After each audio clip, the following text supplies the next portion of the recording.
you were making a great point. We focus on one person in the pregnancy. We focus on one person or the other, where God is saying, I equally value both. I wonder if you can speak to, and I don't know if this is true, this idea of putting myself in someone else's shoes. So do we have maybe some wrong theological beliefs, and I don't know what you've seen, that keep us from thinking that on certain issues? For example, are there certain things where theologically a lot of people think, well, that never would be me, so that keeps us from putting ourselves in other people's shoes? Or have you seen a right view of God and the cross kind of shift our mindset so we can be more empathetic? Like, what part does theology play in us being able to say, I can put myself in that person's shoes?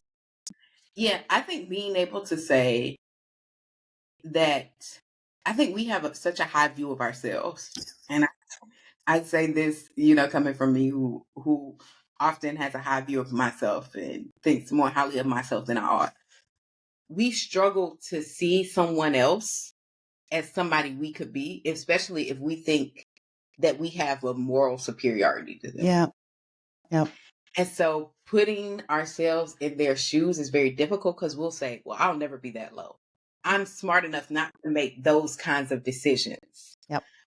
Without realizing people don't make decisions in a vacuum. Like I said earlier, Yep. people, the way they grew up, their traumas, the things that happened to them as children, all these uncontrollable forces shade their free will.